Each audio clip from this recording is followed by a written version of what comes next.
From the studios of Farm Journal Broadcast, this is U.S. Farm Report. Welcome to U.S. Farm Report this weekend. I'm Tyne Morgan, and here's what we're working on for you over the next 60 minutes. USDA adjusts their ledger, but it's the weather catching the market's eye. Ohio farmers can't catch a break from Mother Nature this year. It's been almost a nightmare. So just how bad is it? That's our Farm Journal report. The tides are turning for equipment dealers. The used inventory level at dealers around the country has been changing. So is now still the time to buy? We're on the road with Machinery Pete. And in John's world, we're drinking less. Why? U.S. Farm Report, brought to you by the dependable, long-lasting Chevy Silverado.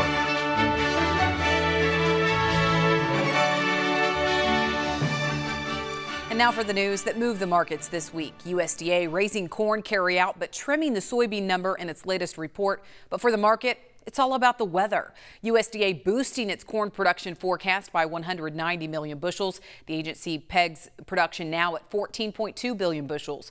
USDA leaving yield unchanged at this point at 170.7 bushels per acre.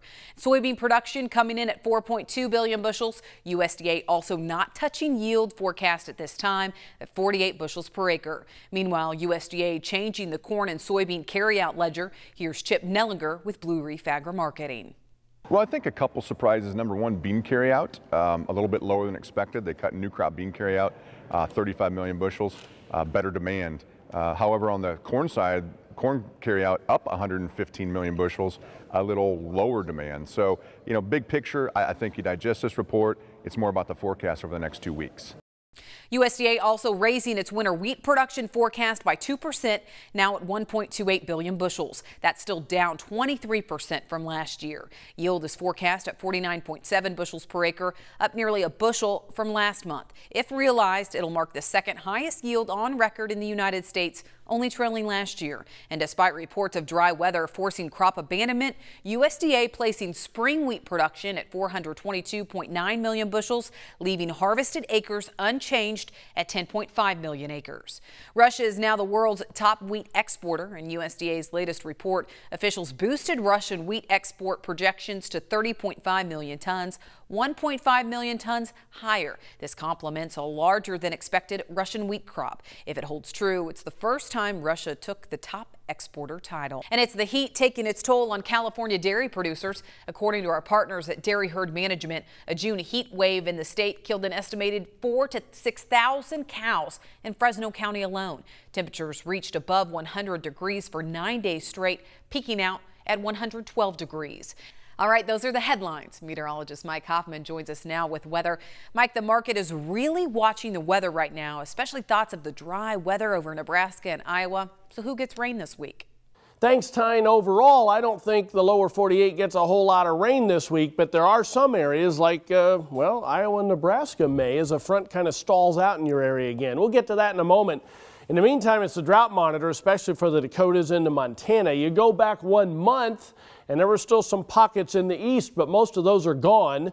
We were seeing that increasing dryness over the north central portions of the Mississippi Valley. That's gone away as well. But let's add in the next 3 weeks, and you can see how things have continued to expand, unfortunately, in the far northern plains, eastern Montana, and a few spots, Oklahoma and Texas as well. All right, day by day, we have a weak cool front in the east as we start the week. Just a few spotty showers and storms in the eastern seaboard, spotty afternoon variety storms in the southwest. That's typical for this year. This frontal system is going to move pretty quickly the way it looks, just some very light showers along it on Monday. By the time we get to a Wednesday, it doesn't have much along it either, but it stalls out across Iowa and Nebraska. Now, of course, if that's farther north or south, that could change who gets the rain, but right now it looks like showers and storms through that area. Otherwise, just hit and miss southwest and southeast. By Friday, then, everything starts to shift southward again. It takes the heat and humidity farther south, and we'll see showers and thunderstorms for the middle portions of the Appalachians, the mid-Atlantic into Florida, and a little bit along that front into the middle Mississippi Valley. Otherwise, just hot out west and afternoon variety thunderstorms. We'll check our longer range forecast in our next half hour. Thanks, Mike. Well, weather is huge right now, so is that overshadowing the latest USDA report? Our roundtables are on the road from the first ever Farm Journal Yield Tour. Mark Gold, Chip Nellinger, and Bob Utterback join me next. U.S. Farm Report on the road with the Farm Journal Yield Tour is brought to you by Precision Planting. The equipment you own is capable of more than you can imagine. Welcome back to U.S. Farm Report. This weekend, we're at the first ever Farm Journal Yield Tour, the first of 3 stops here at the Precision Planting headquarters in Tremont, Illinois. Some really good-looking crops around here, but it's really variable, so we'll get into that. But we recorded this segment on Wednesday, right after USDA report hit. So let's dive into that real quick. We don't know exactly what the aftermath's going to be, but Mark, what are your initial thoughts on the latest USDA report? Well, I think it's a report that's just not really valid. The conditions have changed a lot since July 1st, so I think the report was outdated the minute it hit the wire. I think what really pushed the market lower, at least while we're recording this, was looks like there was a change in the weather, putting in some weather forecasts. But I think this is an opportunity, in my opinion, that if you've sold some grain, here's a good opportunity to buy back some call options at a cheaper price. Yeah, corn did not respond positively, but Chip, what happened on soybeans? Where do we see carry out on soybeans? Well, they actually cut carry out maybe a little more than expected, so demand's very good. And what that tells me is, like Mark said, lots of variability in weather. It's been hot.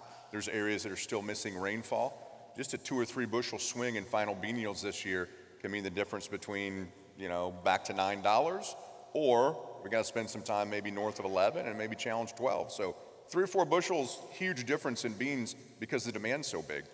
And I know, Bob, weather's more important at this point than this report, but does this report remind us that we do have a lot of stocks on our hands? Yeah, that was confirmation, and the bean stocks were down, but not as much as we wanted. I think a lot of people before the report were talking 420, 430.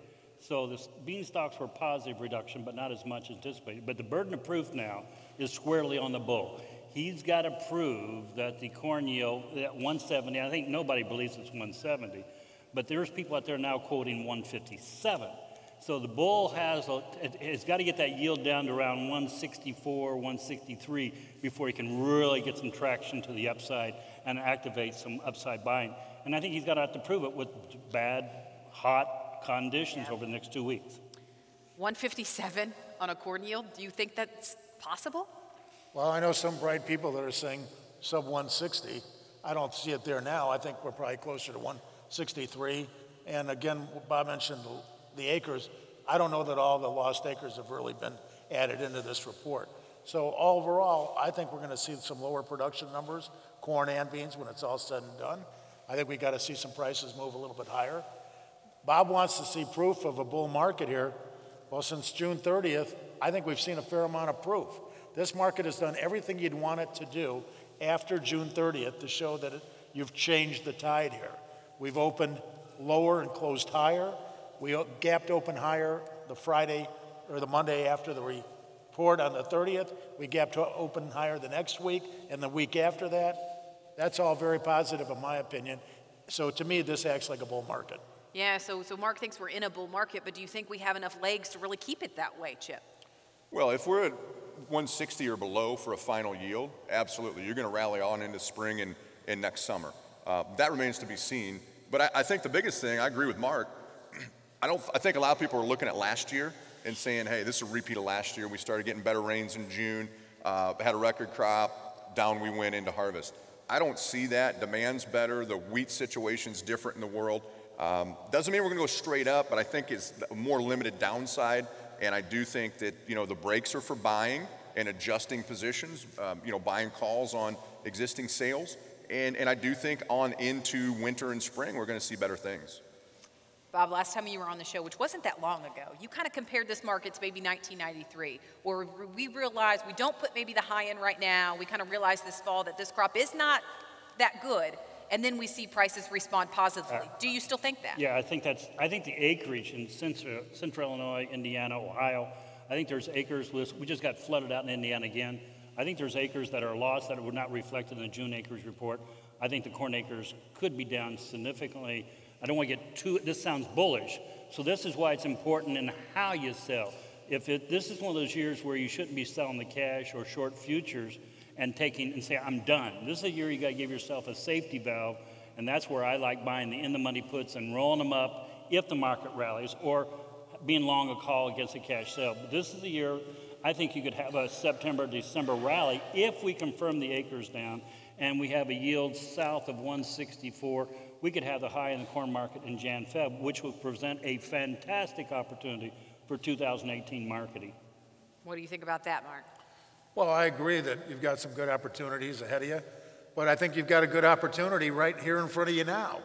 8 months ago, I kept saying, I've been saying it up till now, the American farmer would have at least one opportunity to market grain at profitable levels. And I said this when corn was at $3.50 and beans were at $9. Well, you've got it here, guys, and what are you going to do with it?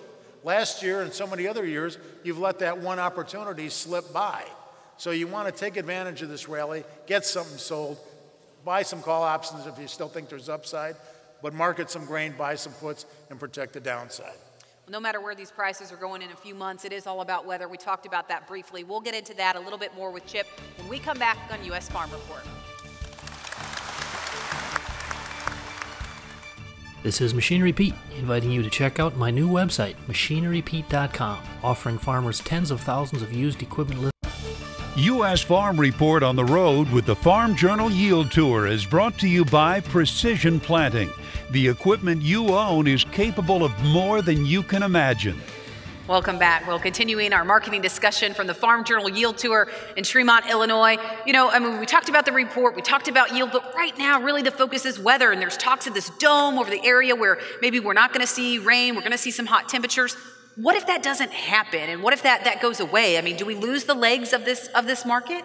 Well, I think to some extent, and I think today's a perfect example of that. So the knee-jerk reaction on the report in the case of beans was higher. We were trading lower before the report. They cut the carry out a little bit. There was nothing bearish there. Beans trade higher. 10 minutes later, they changed the forecast, add a bunch of weather, they're back down 15. That's going to tell you how volatile this thing is. Mark mentioned it in the first segment, and I agree with him. There's just too much variability in our opinion. Latest planted crop ever, more replant than ever. There's areas getting too much rain, there's areas not getting enough rain.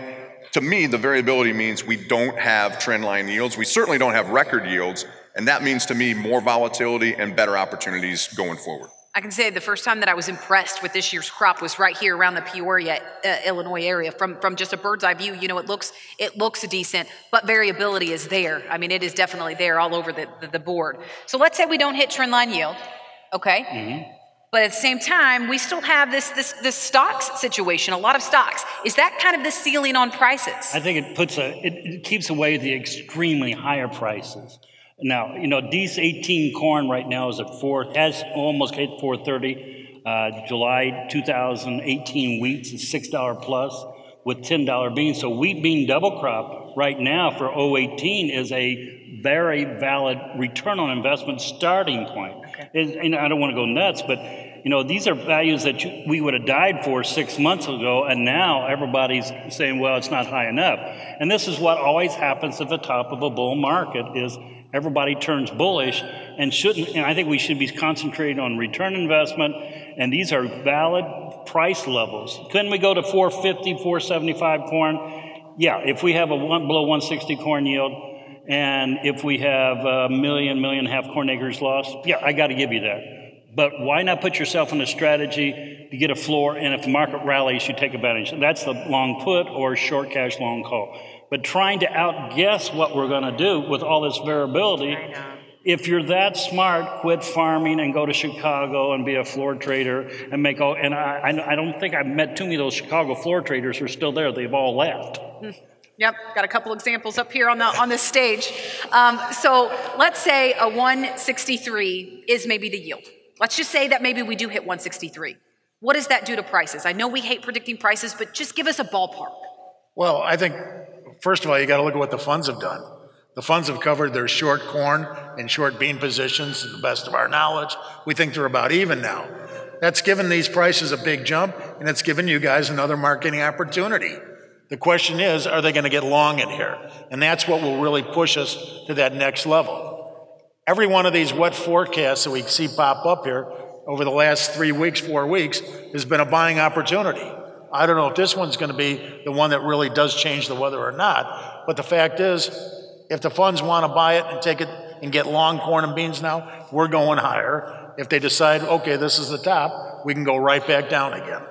Chip, considering all the variability, considering all the unknowns, what's your advice to producers right now? Well, I think Bob hit the nail on the head, and I don't disagree with that. I don't want anybody to hear us up here saying, hey, we're going to hold everything and we've got higher prices. Number one, have a plan. We know there's going to be more volatility, and so have a plan. What number works in your own operation?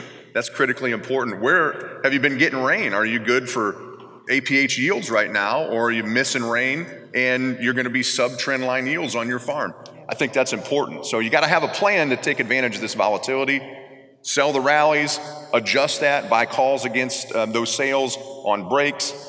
I think it's going to be a much better opportunity in the next 6 months than we've seen the last 18. All right, some promise, hopefully some promise there. Bob, let's switch to livestock real quick.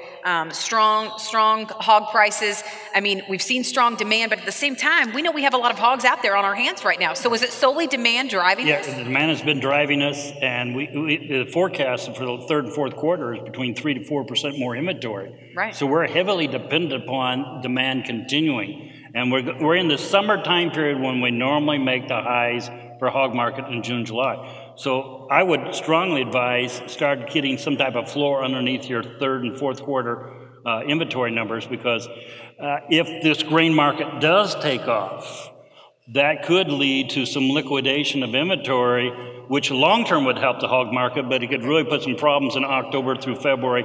So I think you got to be in a defensive mode as a hog producer right now. Only about 30 seconds left, but both of you, real quick, thoughts on cattle prices.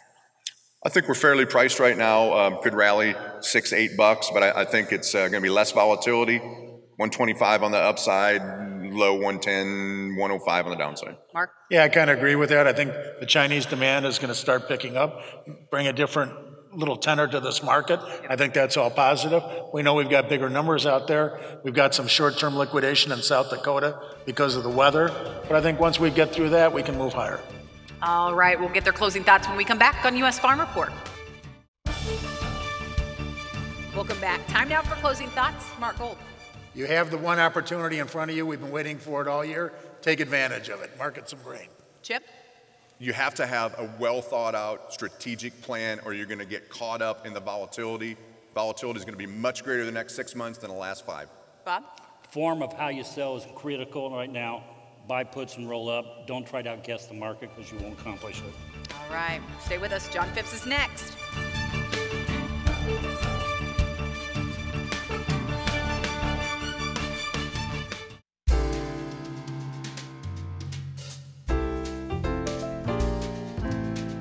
Well, despite the rage over microbreweries, John Phipps is taking note of an interesting trend. He joins us now from the farm. Okay, I didn't see this coming at all. As you can see from this graph, alcohol consumption, global alcohol consumption, seems to have peaked and is declining, driven primarily by dropping beer consumption. While some of the decline is product shift from beer to wine, for example, all categories are declining. Keep in mind this is total consumption, so that when you factor in a growing population, per person consumption is dropping even faster. Beverage industry experts aren't sure why, so maybe it's time for some non-expert opinions, like mine. First, I think it could be choice frustration.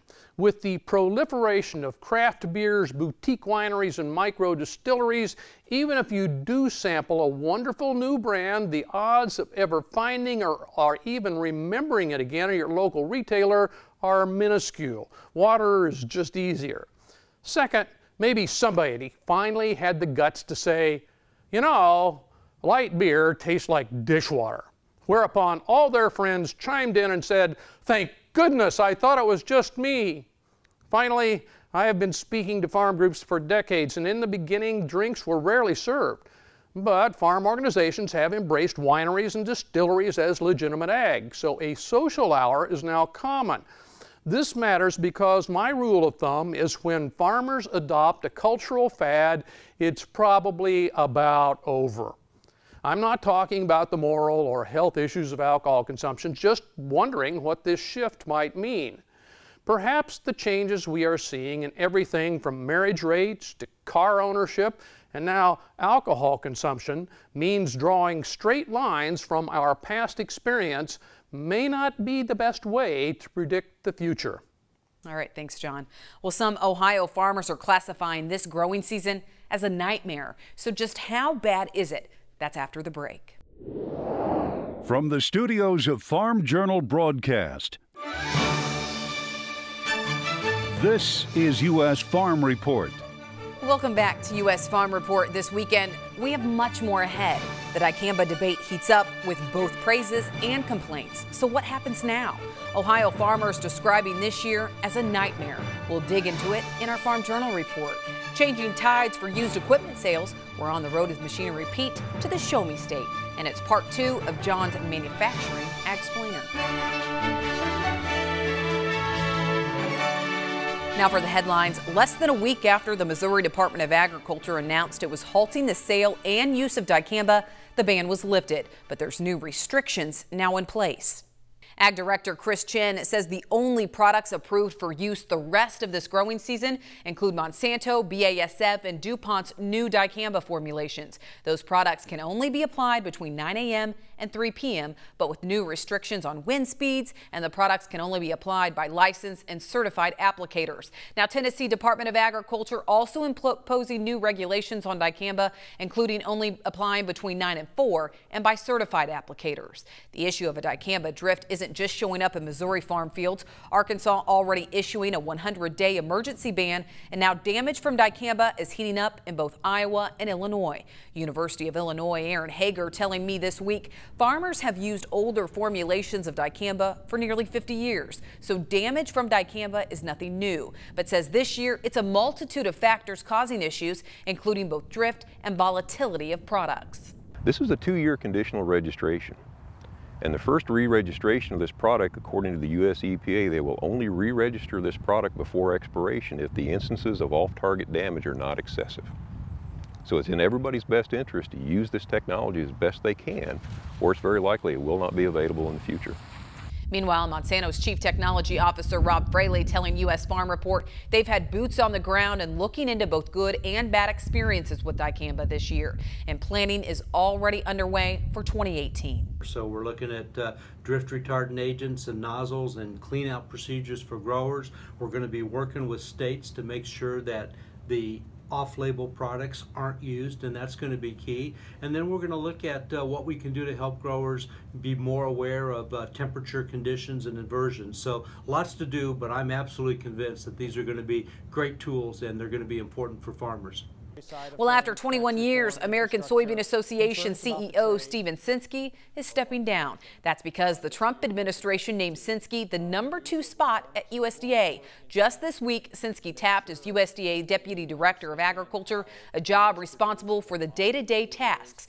Drought just keeps growing in the northern plains. Now 6.6% of the high plains is seeing extreme drought. Most of that is in North Dakota, where nearly 36% of the state is under extreme conditions, and 22% of Montana is seeing extreme drought. Now in Iowa, moderate drought doubled, now covering 16% of the state. But the Cinderella story here, the southeast. Look at where that region sits now compared to the end of last year. Drought pretty much wiped off the map.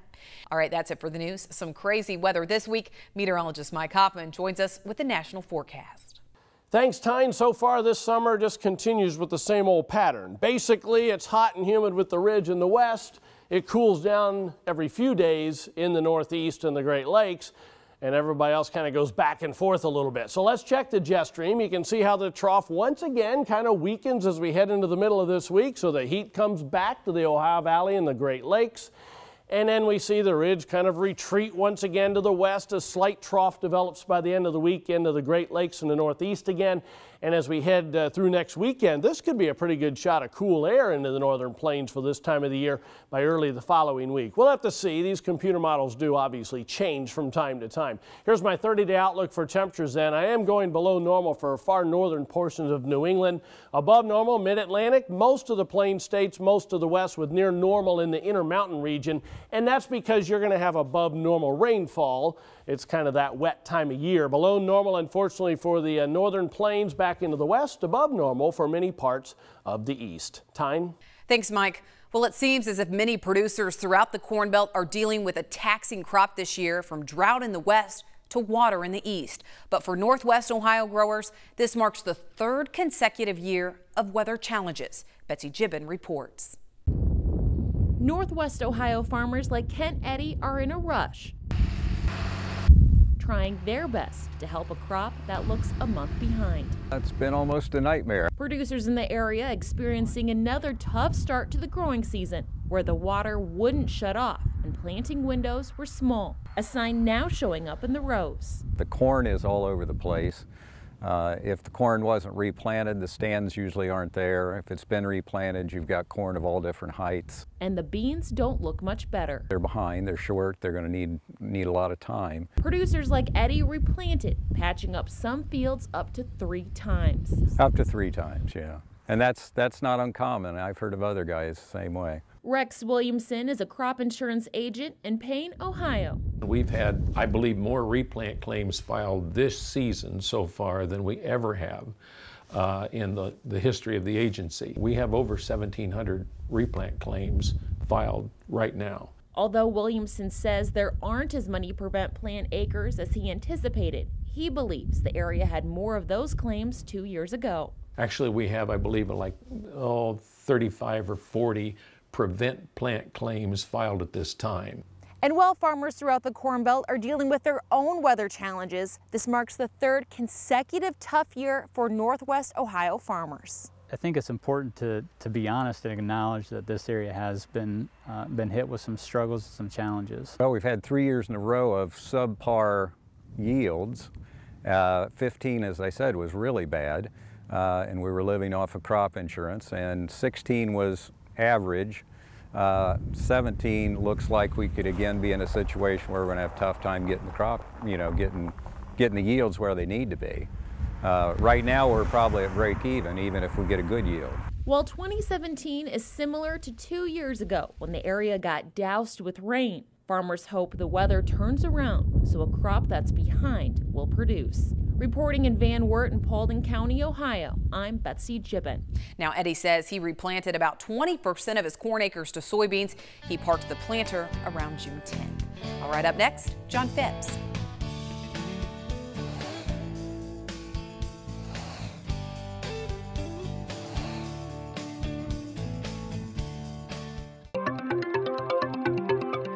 Your call is very important to us.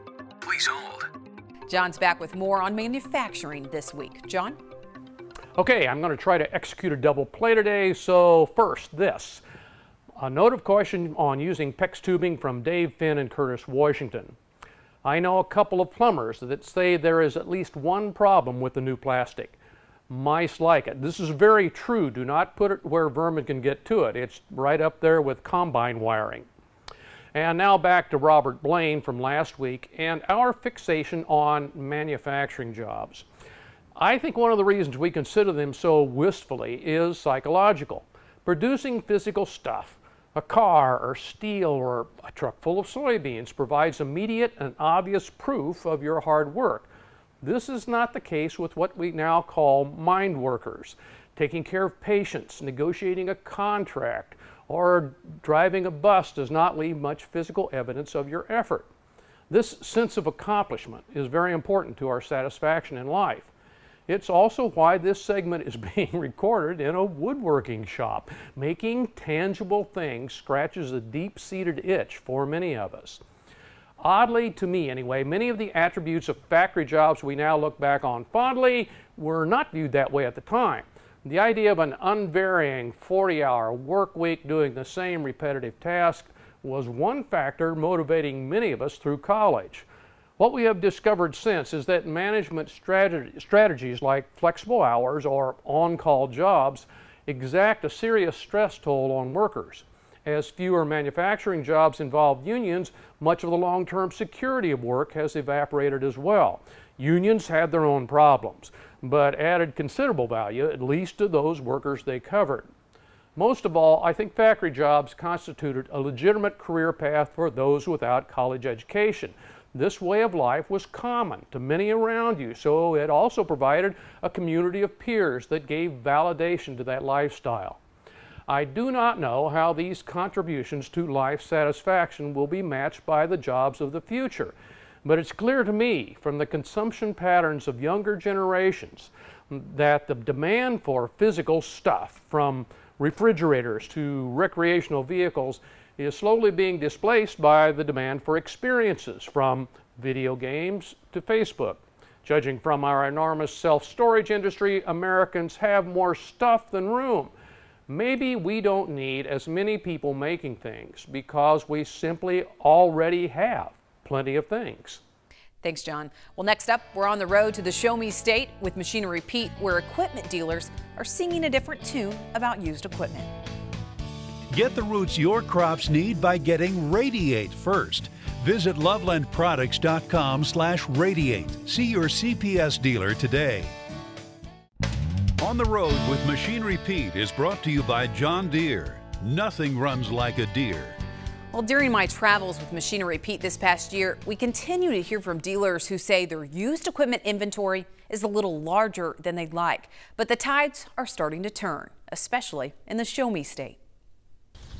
Row after row, these lush green fields got off to a shaky start. Not as well as last year. The Weber's Farm in Audrain County, Missouri, where the 2017 crop was first greeted with too much rain. Most all the farmers have had as big a challenge with heavy rains that made us have to replant a lot of corn. And we've seen years where we had to replant a lot of beans, but not a year where we had to replant corn like this. The Webers weren't alone. 60 miles northeast, Kurt Harvey was forced to replant nearly a third of their corn crop this year, but soybeans didn't escape replant either. Soybean-wise, kind of the same thing. We kind of went in 2 hitches. The first planted's perfect.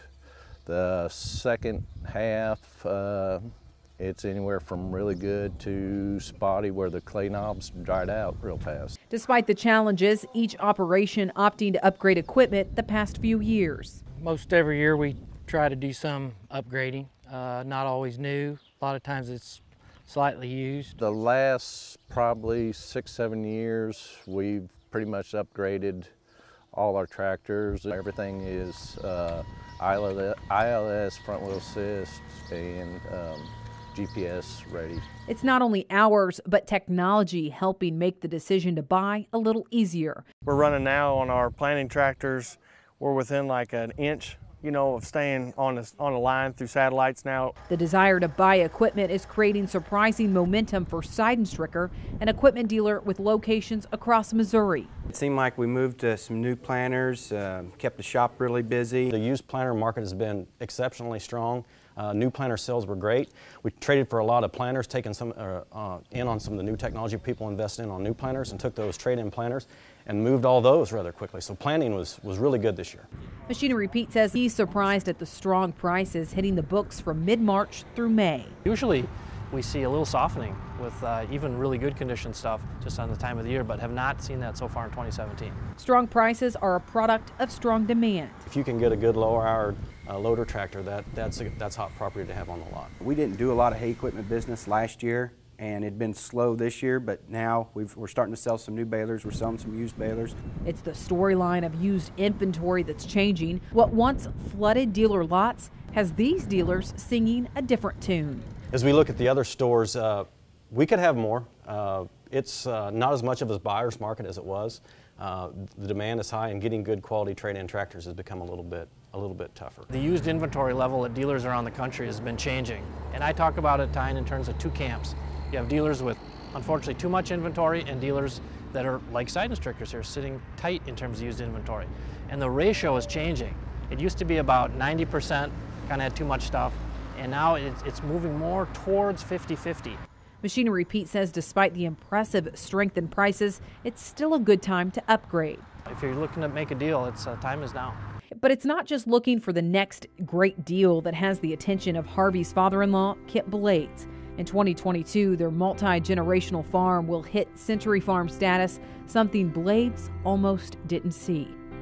In 2006, Blades was driving an open cab tractor, moving from one location to the next. when a semi driver nearly took his life.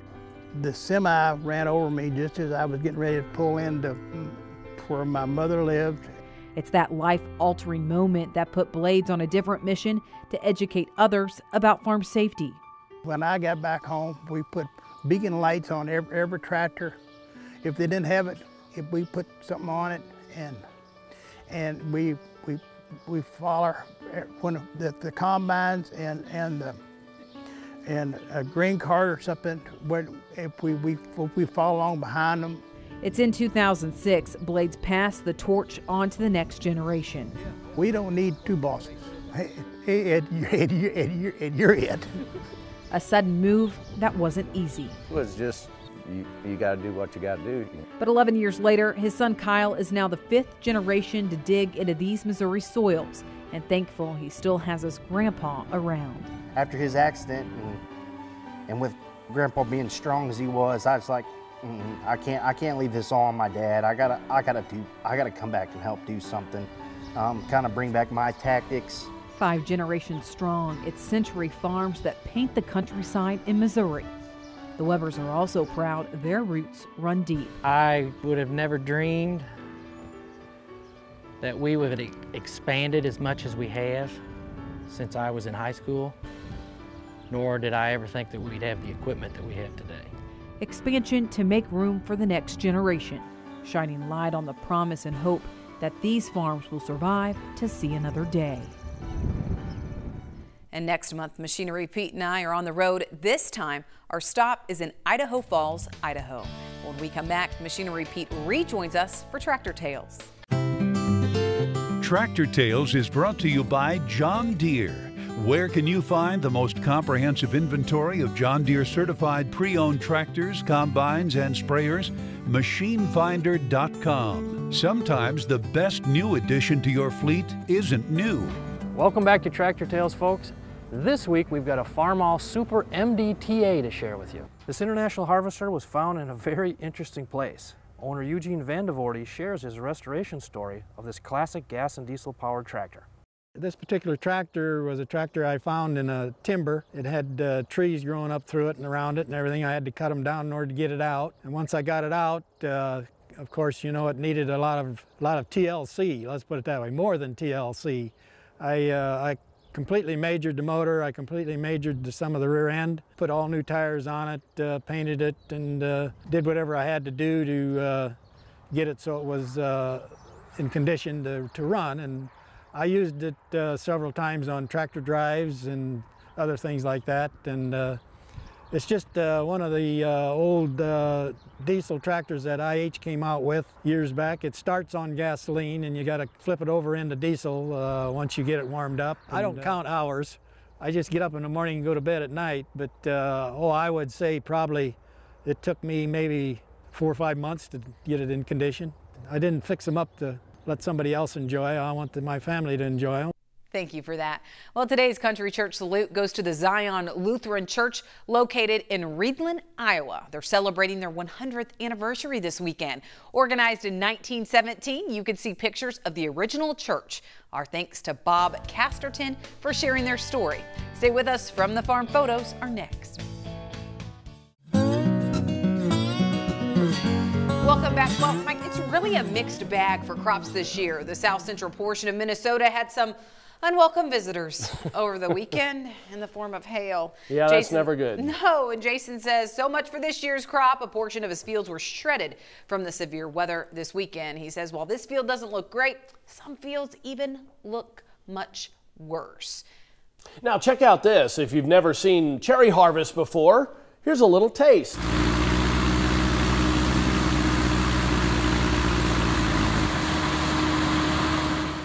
Matt Disterheft was kind enough to capture harvest in Eau Claire, Michigan. It's done mechanically by shaking the trees, eliminating the monotonous task of hand harvesting the crop. He says harvest in the southwestern corner of the state should wrap up by the end of the week.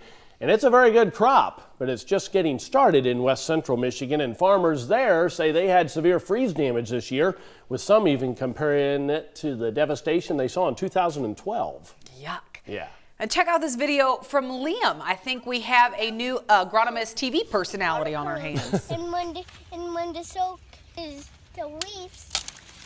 Oh no. Album comes down to the silk, and when it's bending on the peels, the corn's. How cute. And when it gets brown. And despite USDA saying Tennessee was one of the best corn crops out there this year, Morgan Hill tells us it's been a really wet spring there. Thankfully, corn looks really good, and the soybeans are starting to take off now.